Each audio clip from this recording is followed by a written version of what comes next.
Hello, friends. 1993 was the year when Israel and Palestine were very close to drafting a peaceful solution. But what happened after it? That the situation worsened to the extent that today there is a war between them. If we want to understand today's crisis properly, we need to know the history first. This is why, in today's video, let's get to know the detailed history between the two countries. How did the country Israel came to be? And how did the conflict between Israel and Palestine begin? Our story begins thousands of years ago. You must have heard about how terribly Hitler had treated the Jews. But do you know, the atrocities against Jews began thousands of years ago.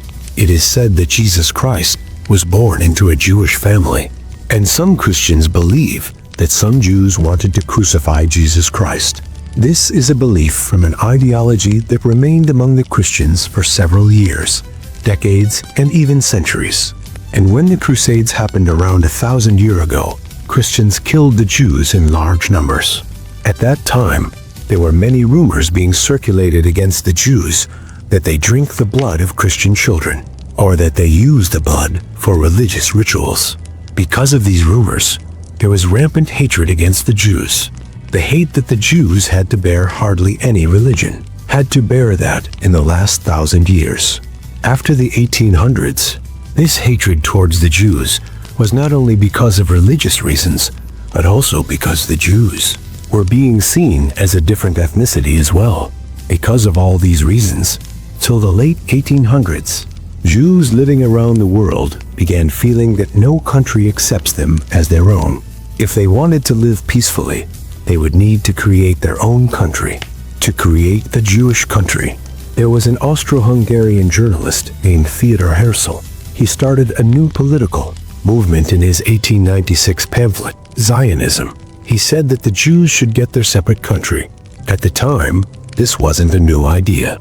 Since the 1870s, there were several organizations calling themselves Lovers of Zion. They were already propagating this idea. Because of these reasons, in 1881, the first large-scale migration of Jews was seen in the Palestine area. The Jews built many permanent settlements in the area and started living there. Why did they choose the Palestine area? Because this was a very holy area for them. Jerusalem is the holiest place for the Jews. Do remember that at that time, there was no Israel, Gaza, or the West Bank. The whole area was Palestine.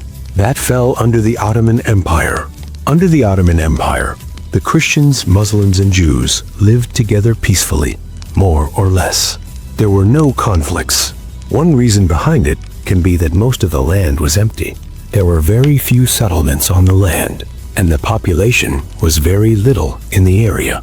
Now we fast forward to the year 1915. World War I began. The British, French, and Arab revolutionaries were fighting the Ottoman Empire. The British play a clever hand here. They tell the Arab revolutionaries that in return for their support in defeating the Ottoman Empire, they will give them the Palestine area. And the Arab revolutionaries were fighting to create a unified Arab country.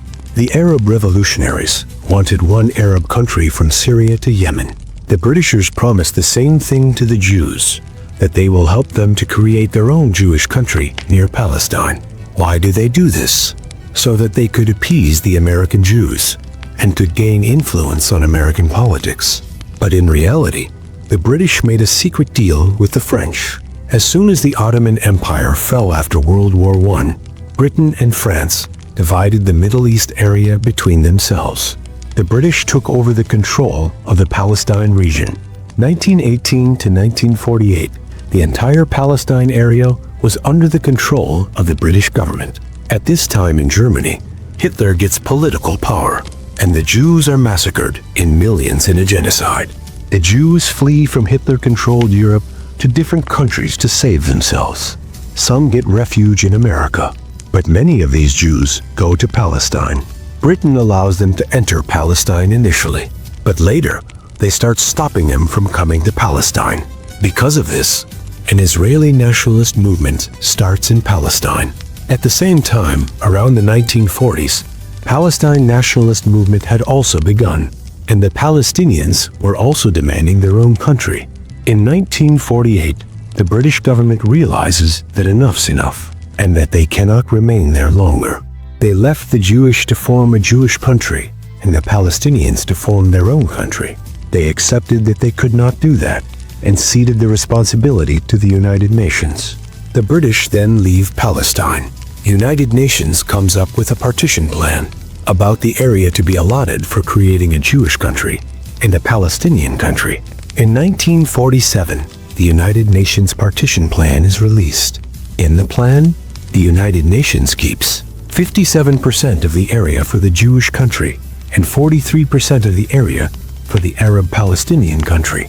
Jerusalem is a very historically important area for three religions, for the Jews, Christians, and Muslims. So the United Nations decided that Jerusalem would be under international control. The Jews accept this plan and name their new country Israel. Here, the Israel country is born in 1948, but unfortunately, the other neighboring Arab countries weren't pleased with this plan at all. They believed that the plan was basically the Britishers' way of continuing their colonialism. So they start a war against Israel, saying that they will not allow the Jews to take any part of the land. This war is named the First Arab-Israeli War of 1948, and this is a very historic war in and of itself. More than 5 countries were fighting against a tiny new country. The Jews living in Israel knew that 5 years ago, they had seen how the rest of the world treated them, how Hitler had treated them, and then all the Arab countries were starting a war against them. If they didn't fight to survive then, they wouldn't be able to survive ever. So to save themselves, they fought with all they had, and very surprisingly, Israel won the war, defeating all these countries. After the war ends in 1949, the areas that were supposed to be Palestine's, according to the UN partition plan, Israel occupied several of these areas. The Gaza Strip area went to Egypt, and the West Bank area went to Jordan. This meant that the Palestinians did not have a country any longer. More than 700,000 Palestinians had to leave their homes and become refugees in Arab countries. This is named the 1948 Palestinian Exodus. After this, in 1967, the Second Arab-Israeli War takes place. This war lasts for 6 days, and Israel wins this easily too. Not only does Israel occupy the Gaza Strip and the West Bank area, but also this large Egyptian peninsula gets occupied by Israel after this war. Palestinians want their own country. For this reason, in 1964, Palestine Liberation Organization, PLO, was founded. Initially, their aim is through armed struggle, to use weapons to get their own country. In the beginning, they also wanted that Israel should cease to exist. Because of this, the USA and Israel declared to be a terrorist organization. But one thing that needs to be remembered is if you see them from the perspective of one person, they'll seem like a terrorist organization, and from the perspective of another, they're revolutionaries who want freedom for their country. In 1973, the Third Arab-Israeli War begins, but it isn't very important for our story because after that, nothing changes much. But in 1974, PLO is officially recognized by the United Nations General Assembly to be the representative of the Palestinian people. In 1979, the peace talks between Egypt and Israel is successful, and Egypt becomes the first Arab country to recognize Israel as a country that exists there. After the peace talks, the entire Egyptian peninsula area captured by Israel is returned to Egypt by Israel. The Egyptian and Israeli prime ministers both are awarded Nobel Peace Prize for this successful peace treaty. But unfortunately, after 2 years, the Egyptian prime minister gets assassinated by the right-wing extremists in Egypt. The fanatics questioned the prime minister's treaty with Israel. They wanted to kill him because he reached a compromise, and so he was assassinated.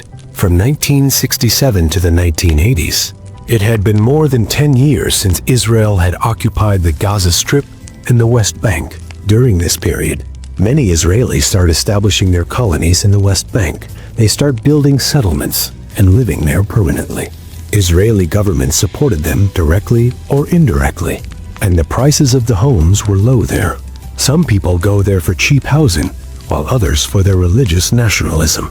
Some fanatic Israelis claim that the entire West Bank area is theirs, and so they'll reside there. And so Israeli settlements start cropping up in the West Bank area. The international community deems these settlements to be illegal because these settlements go against the United Nations partition plan, and the Palestinians see them as colonization. Basically, their country is being colonized by the Israelis. In 1992, Israel gets an amazing prime minister. His name was Yitzhak Rabin. He said that PLO is not a terrorist organization. They just want their country, and the Israelis should let them have it. Israel officially recognized PLO, and in return, PLO officially recognized Israel as a country. And here, the 1993 Oslo Accords take place. For the first time, both of them come together and talk about how the country can be correctly and peacefully divided, about how the Palestinian country can be created. As a result, in 1994, the Palestinian government is established for the first time. It is named the Palestinian National Authority. But at this point in time, Israelis had already established permanent settlements in many West Bank areas, which were supported by the Israeli government. And the Palestinians were living in few areas in bits and pieces. It was then decided to divide the West Bank area into three parts. Area A, B, and C. Area A would be where the Palestinian government would be in control. In Area B, both the governments will exercise control. And Area C will be the areas where the Israeli government will retain control, let alone the United Nations partition plan in reality. In 1994, Palestine gets only some bits and pieces in the West Bank area and Gaza Strip to form their country. But the good news is that at that point in time, Israel and Palestine were very close to come up with a peaceful solution. For this reason, in 1994, the president of the Palestinian Authority, Yasser Arafat, and the Prime Minister of Israel, Yitzhak Rabin, were awarded Nobel Peace Prize. But unfortunately, after this, the whole situation goes downhill when the extreme right-wing Jewish people assassinate their prime minister. A Jewish extremist shot the Israeli prime minister thrice from a pistol at point-blank range in 1995. These fanatic Jewish people questioned the compromise with Palestine about why they were given any land at all.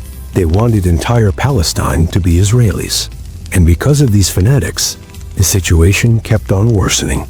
Around 5 to 6 years before this incident, some Islamic fanatics in Palestine came together to form the Hamas group. Hamas group claims that the PLO is being too secular and compromising a lot with Israel. But in reality, they want to erase Israel from the maps. So the fanatics created a new organization to fight for the eradication of Israel. And here the Hamas group forms. Obviously, when the peace treaty is signed around 1994 between Palestine and Israel, the Jewish fanatics start hating their prime minister. And on the other hand, the Hamas group starts hating the PLO, all because they reached a compromise with Israel. Not only does the Hamas group boycott the 1996 Palestinian election, but they also carry out suicide bombings in Israel. Because of this, on both sides, the dominance of the extreme right-wing groups starts rising. There is increasing polarization. People on both sides, the Israelis and Palestinians, start hating each other. Some hatred was already there, and after 1995, it keeps on increasing. Around 2002, violent protests were seen on both sides. More than 100 Israelis and Palestinians died on the other side of the border. There are clashes on the ground, and the people have become so skeptical of each other that Israel starts building walls around its settlements. Security guards are deployed around the permanent houses built by the Israelis in the West Bank, and checkpoints are placed. And it continues to become increasingly difficult for Palestinians to live there.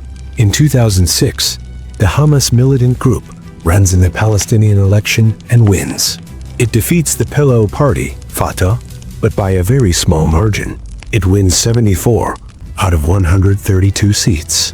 But after this, in 2007, a civil war takes place between these two parties in Palestine.